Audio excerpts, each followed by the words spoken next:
Estados Unidos se encuentra ante uno de los debates más importantes de las últimas décadas, y si no lo llevan por el buen camino, es posible que hagan todavía mucho más daño al dólar de lo que ya lo han hecho. Y es que la última vez que vivimos una situación así, la bolsa y los mercados se desplomaron por completo, como el índice Dow Jones, cayendo en pocos días más de un 15%, lo que desde luego es una auténtica salvajada para la bolsa. Y más aún para un índice como este. Pero lo que podría incluso marcar mayores caídas en la actualidad es la situación a nivel mundial, que poco, o mejor dicho nada, tiene que ver con lo que se vivía por aquel entonces. Todo esto mientras ha quedado claro que el sector bancario todavía no ha escapado del peligro y que las decisiones de la Fed siguen siendo vitales para el futuro del sistema financiero. Por eso mismo en el vídeo de hoy vamos a ver por qué Estados Unidos debería solucionar esto cuanto antes, si el sector bancario también puede salir del peligro de un colapso total y finalmente analizaremos por qué Bitcoin está en un momento clave para su historia. Pero antes de empezar recuerda que este vídeo no es una recomendación de compra o inversión, que tienes que hacer tu propio análisis y estudio y nunca invertir un dinero que no te puedas permitir perder. Y tampoco te olvides, como no, de destrozar el botón me gusta para que nuestra comunidad pueda seguir creciendo. Bienvenidos a todos un día más a Healthy Pockets. Por si no me conoces, mi nombre es Hugo y mi objetivo en este canal es ayudarte a entender un poquito mejor el mundo de Bitcoin y de las criptomonedas. Así que ya sabes, si te interesa ver más vídeos como este, considera suscribirte al canal y activar las notificaciones. Estados Unidos y la crisis de deuda soberana. Hace aproximadamente 12 años en Estados Unidos se vivió una situación muy parecida a la actual relacionada con la deuda soberana del país. Y es que en aquel entonces uno de los mayores debates del momento fue el aumento del techo de deuda del país. Un debate que estaba confrontado por un lado por los republicanos y demócratas y que llevó a la preocupación a la población entera del país, a las empresas y sobre todo al sector financiero. Por un lado estaban los republicanos, que por aquel entonces tenían un control sobre la mayoría de la Cámara de Representantes y que también defendían un aumento del techo de la deuda, siempre que fuera con la condición de recortar gastos y reducir el déficit, argumentando que el gobierno de los Estados Unidos tenía gastos excesivos y que aumentar el techo de deuda sin abordar una situación sostenible a largo plazo solo empeoraría las cosas. Mientras que por otro lado estaban los republicanos, que por aquel entonces tenían el control sobre el Senado y la Casa Blanca, y cuyo argumento se basaba en aumentar el techo de la deuda para no incumplir con las obligaciones financieras del país, mientras que no era necesario abordar de manera inmediata los posibles problemas fiscales y de déficit. Y esto es un debate que llevó al país entero a un periodo de incertidumbre muy preocupante, que si bien desde el principio afectó a los mercados, lo que hizo empeorar todavía más las cosas fue la renovación de la calidad crediticia de los Estados Unidos. Dicho de otra forma, la gota que colmó el vaso fue cuando algunas empresas de calificación dijeron abiertamente que Estados Unidos no era de fiar y que posiblemente incumplirían en el pago de su deuda. De hecho, por primera vez en la historia, el Standard & Poor's, una de las mayores empresas de rating de deuda del mundo, degradó la calificación crediticia de los Estados Unidos desde un AAA hasta un AA+. Lo que por aquel entonces, sumado a otra serie de factores, hizo que la bolsa cayera muy rápido y que la preocupación por un impago estuviera en boca de todos. Una situación muy parecida a la actual, pero con una serie de diferencias clave, que incluso desde mi punto de vista personal podrían empeorar mucho más aún las cosas. Y es que casi 12 años más tarde, al final la situación ha dejado claro que no abordar los problemas fiscales a largo plazo solo empeoraría las cosas, que si bien por aquel entonces el techo de deuda era de unos 14.3 billones de dólares, ahora estaríamos hablando de un problema que es más del doble de grande, con un techo de deuda de unos 31.4 billones y la misma situación insostenible de gastos. Pero Hugo, ¿por qué dices que la situación actual podría ser aún peor? Pues por varios motivos. Lo primero es que en el año 2011, si bien el miedo por el default de los Estados Unidos era bastante grande, había mucha mayor preocupación por la situación de Europa, con varios países pasando una situación de crisis de deuda bastante preocupante, como eran Grecia, Portugal e Irlanda, y con el miedo a que esta crisis se extendiera rápidamente por el resto de países de la zona. Lo que irónicamente hizo que incluso con la disminución de la calidad crediticia de los Estados Unidos, los inversores compraran bonos soberanos, porque todavía los veían más seguros ante la poca probabilidad de un impago, frente a cualquiera de los países de Europa. Y por otro lado tenemos que por aquel entonces, incluso con otras preocupaciones de por medio, los inversores de la bolsa intentaron descontar las posibilidades de una crisis de deuda en los Estados Unidos. Que en solo un día el índice del Dow Jones, uno de los menos volátiles de los Estados Unidos, cayó un 5,5%, lo que suponía la sexta mayor caída de toda su historia. Y si bien ahora mismo también tenemos en el frente otras preocupaciones, si analizamos un poco la evolución de la bolsa, podemos ver cómo únicamente se había tratado de descontar otras cosas como por ejemplo las nuevas subidas de tipos de la Fed o una nueva crisis bancaria, que si bien parecía que se había solucionado, en los últimos días ha quedado claro todo lo contrario. El pánico bancario vuelve a los mercados.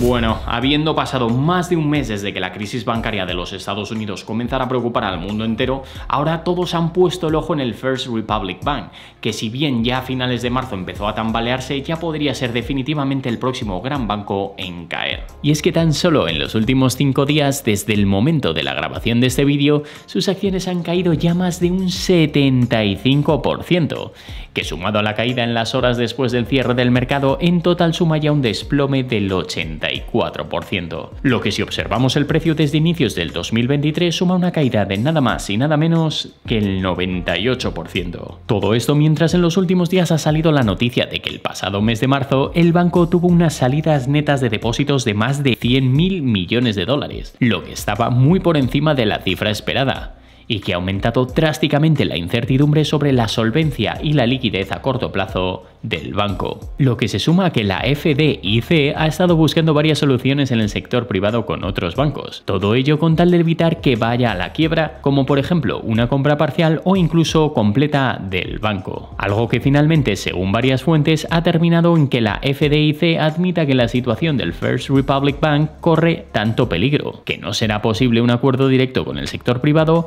por lo que el gobierno tendrá que tomar el control del banco para después intentar venderlo al sector privado, con algunos candidatos bastante interesados como son JP Morgan o PNC Financial Services. Y toda esta situación se parece mucho a cómo empezó todo con Silicon Valley Bank, por lo que queda claro que el peligro de un colapso en el sistema financiero de los Estados Unidos no ha desaparecido aún y todavía tenemos muchos frentes por delante. Que si bien es una situación bastante preocupante, al igual que vimos durante el inicio de esta crisis, podría significar el inicio de algo muy grande para Bitcoin. Antes de seguir con el análisis, me gustaría hacer una breve pausa para hablar del patrocinador del vídeo de hoy, Bricken, un proyecto del que hablamos hace varios meses en el canal y que está llevando a cabo desarrollos muy importantes. Pero por si nunca antes habías oído hablar de este proyecto, Bricken es una plataforma de oferta y gestión de tokens que tiene el objetivo principal de permitir que las empresas puedan emitir y gestionar utility tokens, security tokens y NFTs a través de la tecnología blockchain. Es decir, que tiene el objetivo de acercar a las empresas a la tokenización,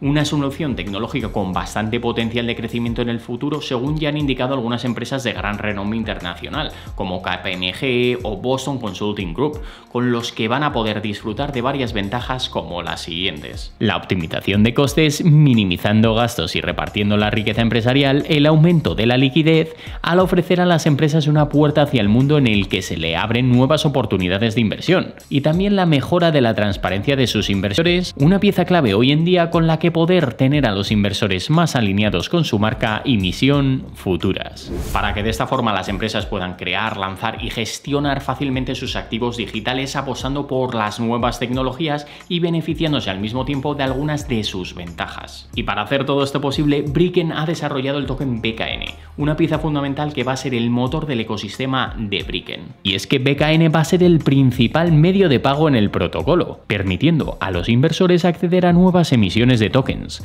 cubriendo los gastos y comisiones a las empresas, permitiendo que la comunidad pueda participar en la DAO de Bricken y dando beneficios exclusivos, además de unas utilidades como un sistema de staking con recompensas en formas de intereses y un sistema de referidos para poder premiar a los socios de la plataforma. un token que ya ha completado sus dos primeras fases. En primer lugar, la Community Sale, en la que se recaudaron $2 millones,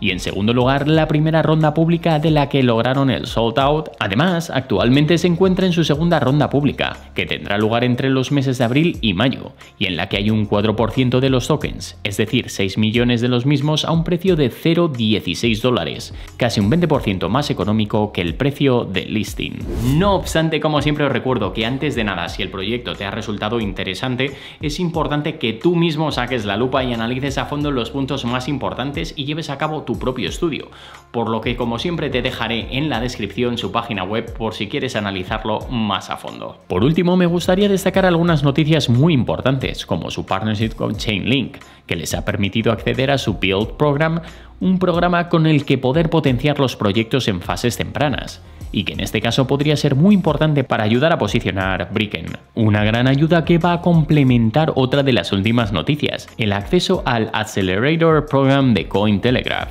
Otro paso muy importante que va en la misma línea y que podría ser clave para el desarrollo del proyecto. Dos noticias muy importantes para el proyecto que se unen al lanzamiento de su DApp, uno de los desarrollos más importantes de este año que tuvo lugar el pasado mes de febrero, con el que han logrado incorporar clientes satisfactoriamente a su ecosistema, ya que gracias a esta aplicación descentralizada las empresas van a poder utilizar la Web3 para financiarse y obtener nuevos clientes con la emisión de tokens, realizar encuestas y análisis en tiempo real. Y por último también poder automatizar las acciones corporativas de la empresa a través de su sistema de KYC. Bitcoin podría estar preparándose para un nuevo rally. Estamos viviendo una situación completamente única para Bitcoin y ya hemos visto cómo desde inicios de este año la situación mundial ha hecho que muchos inversores busquen refugio en Bitcoin antes que en otros activos tradicionales, como bien puede ser el dólar o el oro. Y ahora con la situación de los bancos que cada vez es más preocupante, sin tener claro si habrá un nuevo banco a punto de caer, ni tampoco las consecuencias que tendrá para el resto de entidades del sector, queda claro que ni siquiera nuestro propio dinero líquido está a salvo dentro de los bancos, porque aunque sea mínimo siempre hay un riesgo de contraparte y que llegue el momento en el que no nos devuelvan nuestros propios ahorros. Mientras que por otra parte tenemos a los Estados Unidos, históricamente el deudor de mayor calificación crediticia del mundo, pudiendo estar a punto de incumplir sus obligaciones y llegar al default financiero, una situación que no veíamos desde el año 1971 y que por aquel entonces disparó por completo el precio del oro, con casi un 300% de crecimiento hasta 1974, y que tras una corrección volvió a dispararse en el 76 con otro 350%. Y es por esto que desde mi punto de vista personal se están empezando a juntar todos los factores que podrían llevar a Bitcoin a un nuevo rally dentro de muy poco, teniéndolo como un nuevo activo refugio por excelencia al no tener ni un solo riesgo de contraparte, dejándolo con muchos mejores fundamentales que por ejemplo el mismo oro. Además, tenemos que tener en cuenta que estamos a tan solo un par de días de la próxima decisión de la Fed sobre los tipos de interés. Y si bien ya se habría descontado la posibilidad de una subida de 25 puntos básicos, es posible que se empiecen a dar indicios de una pausa antes de lo esperado. Sobre todo teniendo en cuenta que el Producto Interior Bruto de los Estados Unidos durante el primer trimestre del año fue de tan solo un 1.1% frente al 2% esperado. Lo que deja claro que incluso con las estimaciones anteriores del 2%, la Fed veía la posibilidad de entrar en recesión a finales de 2023, por lo que todo esto podría haberse acelerado drásticamente tras la situación bancaria del país. Pero bueno, ya sabemos cómo incluso a pesar de todo esto, la Fed sigue enfocada en el 2% de inflación, algo para lo que todavía queda bastante. Aunque bueno, desde mi punto de vista y del de muchísimos analistas, por mucho que sigan subiendo los tipos, no van a hacer más que aumentar las posibilidades de una recesión muy profunda, que es cuando realmente la inflación caerá en picado y no precisamente hasta el 2%. Pues esto es todo por hoy. Muchísimas gracias por haberme acompañado hasta el final.